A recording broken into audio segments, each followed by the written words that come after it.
Making their first appearance at state since 2017. Ryan Erickson works in the post and finds a cutting Chelsea Cottage. She scores and forces a timeout, 2 of her 10 for the game. Griffin's working back from a late deficit. Good night for Miley Weirs. She leads her team with 21 tonight, including the tough drive to eat into the gap.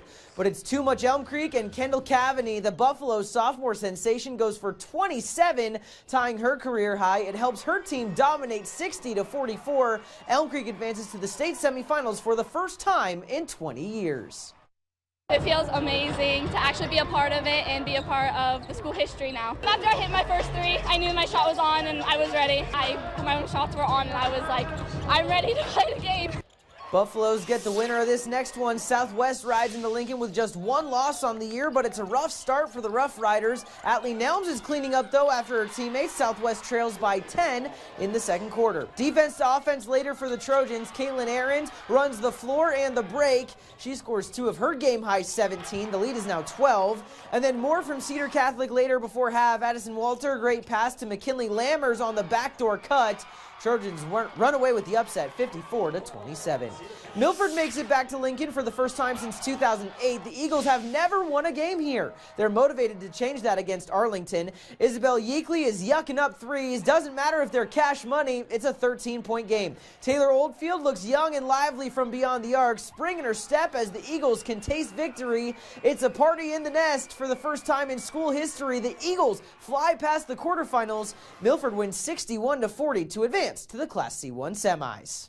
I mean, it's just another game. It's the next game. We have a lot of confidence. We share the sugar a lot, so really good confidence going into the next game. It's definitely a different setting than what we've seen, but it's honestly a really fun experience just to see all the crowd come together and seeing all of our community support. Now let's send it to Local 4's Marco Yurkovich, who has our dayside coverage.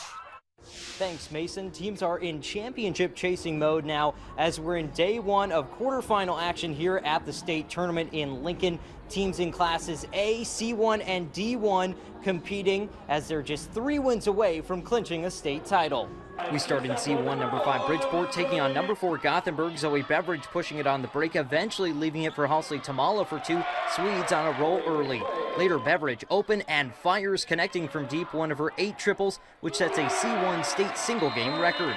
More from Beveridge leading the attack. The sophomore flips it to Alex Beveridge for another 3. This part of a 17-0 Swedes run to start the game. Gothenburg cruises from there, beating Bridgeport 69-51, advancing to the semis. Other side of the C1 bracket, number 2 Minden taking on number 7 Scotus Central. Off a turnover, Maddie Camry heading the other way in a hurry, battling through traffic and laying it in. She'll play volleyball at Wayne State next year. Now Camry driving into the paint, slip pass to McKenna Beatty for 2. Whippets building a lead up to 8. More from Minden. Kinsey Land slicing through the lane for a bucket, but after a late surge from Scotus, Shamrocks even took a fourth quarter lead. Whippets turn to Mila Emery to close it out down the stretch as Minden escapes in the quarterfinals against Scotus Central 42-37. Obviously with the weather we didn't know what to expect with fans, and obviously we were missing some our band and the cheerleaders, so the atmosphere is a little bit different, but I think our team just really did a great job of not worrying about that and really just playing our game and just really overcoming what we didn't accomplish last year. And down in D1, number 5 Alma taking on number 4 Superior. Wildcats led by 9 at the break, but here come the Cardinals. Third quarter, Kirsten Moore stepping up on the defensive side with a steal, outrunning the Wildcats to the other end for the basket. In the fourth, Moore attacking from the corner, sneaks it to Chase Malzahn. The bucket brings Alma within 2. Then Verdon Epp gets open, cutting to the rack. Her finish and 1 gives the Cardinals the lead. Alma doesn't look back, outscoring Superior by 18 in the second half to win 45-36. It's the Cardinals' first ever state tournament win. Can, have 20 points one quarter and turn around and score 2.